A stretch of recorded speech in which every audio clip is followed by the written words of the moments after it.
Welcome back to High Country Gold and Silver. Today I have a piece of ore that still does not feel real when you tilt it under the light, because the metallic zones are so continuous and so bright that your brain wants to call it native metal. But it is not free silver or gold. It is Calaverite, a gold telluride. And this is easily the richest Calaverite specimen I have personally held. In this video, I am going to do a slow, close tour of the specimen, do a quick bulk density analysis to calculate an estimate of the contained gold content, and then tie what you are seeing on this rock to the kind of geology that makes gold show up in this uncommon chemical form. If you enjoy ore specimens, mining history, and real deposit geology, please like the video, subscribe to High Country Gold and Silver, and ring the notification bell.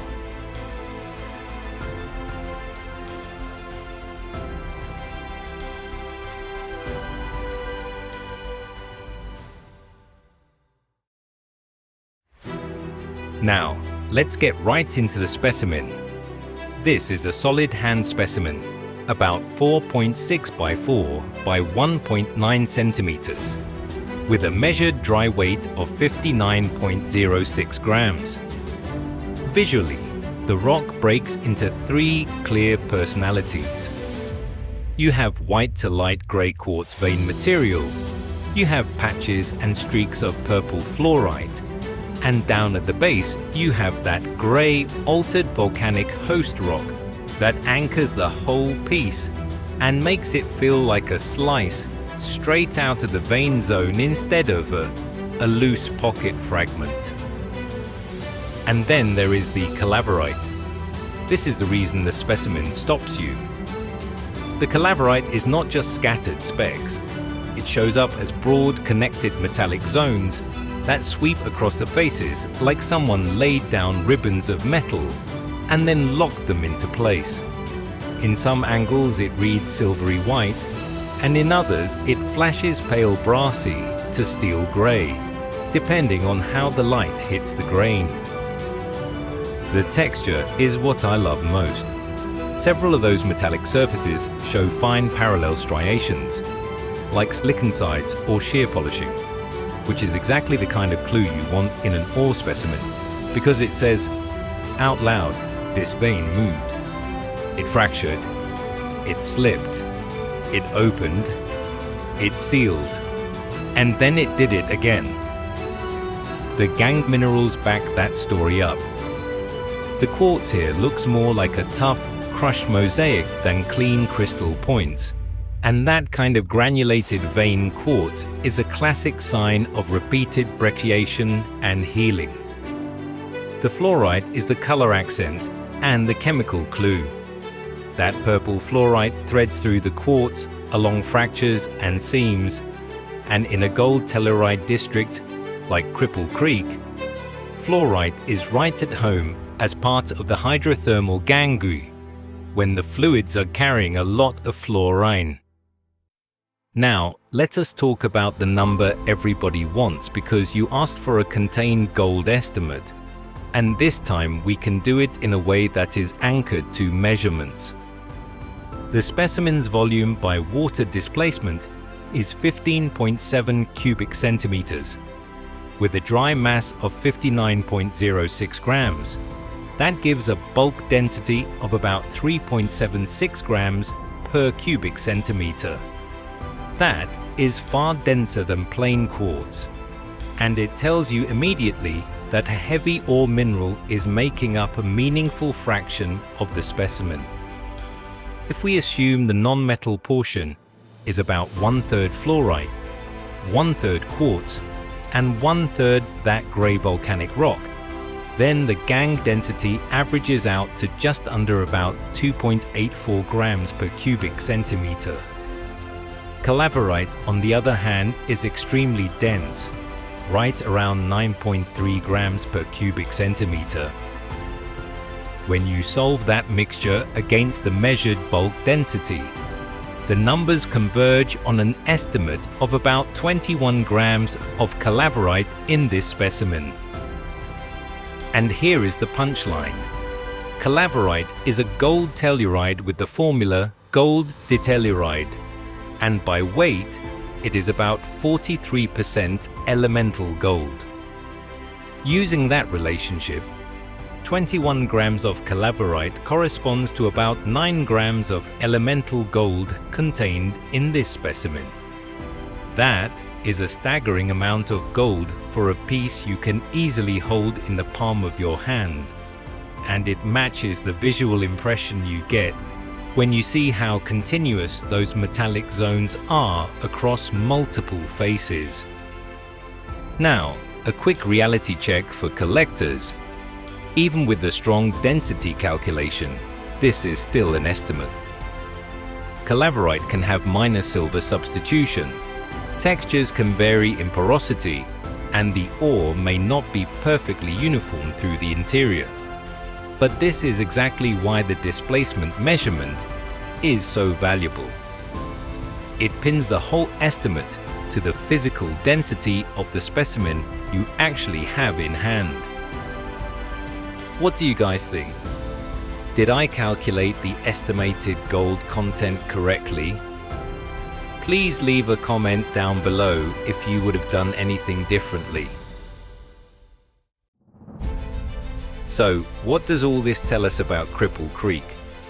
Historically, the district was discovered in the year 1891, and it quickly became famous not just for the amount of gold, but for the chemistry of that gold. Cripple Creek is a telluride district. That means a lot of the gold is not sitting there as visible buttery native metal in quartz, like a textbook load. Instead, it is commonly locked into telluride minerals, including calaverite, and that reality shaped both the mining and the metallurgy. The district went on to produce on the order of tens of millions of ounces of gold over its life.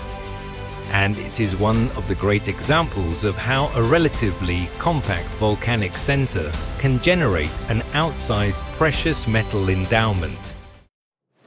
Geologically speaking, this is an alkaline igneous rock related low sulfidation epithermal gold telluride system. In plain language, you're looking at the hydrothermal plumbing associated with an alkaline, volcanic, and intrusive complex. The district sits in an Oligocene diatreme and breccia complex, intruded by alkaline rocks, including phonolite and related compositions. That matters because these kinds of systems tend to be structurally busy. They fracture easily, they brecciate, and they create the permeability that hot fluids need. Then the ore fluids moved through those fractures and breccias impulses. As pressure dropped, as temperature fell, and as fluids boiled or mixed, the chemistry shifted and metals dropped out. In many epithermal systems, boiling is a major trigger because it can abruptly change what the fluid can carry. At Cripple Creek, the presence and mobility of tellurium sets the stage for gold to precipitate as tellurides.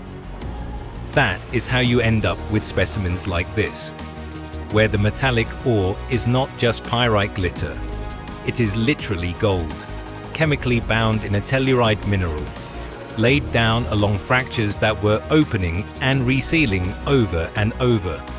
And once you know that, you can read the specimen like a record. The striated metallic faces look like mineralized slip surfaces. The crushed quartz texture reads like healed breccia. The fluorite seams mark fluorine-rich pulses, sealing cracks.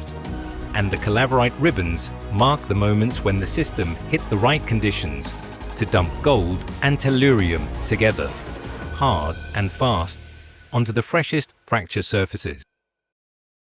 From a collector standpoint, this piece has the full package. The provenance is world-class, the mineral association is textbook for the district, And the scientific value is huge because it demonstrates, in one hand specimen, the key lesson of telluride camps. Gold does not have to look yellow to be gold rich. Sometimes the real wealth is hiding inside a bright metallic mineral that only reveals its secret when you understand the chemistry and the density. Alright, that is a deep look at one of the richest Calaverite specimens I have personally held, with an estimated 21 grams of Calaverite, carrying about 9 grams of elemental gold. If you enjoyed this one, please like the video, subscribe to High Country Gold and Silver, and ring the notification bell. And let me know in the comments what you want to see next. Another Colorado telluride, a silver bonanza vein, or a completely different deposit type we can break down together.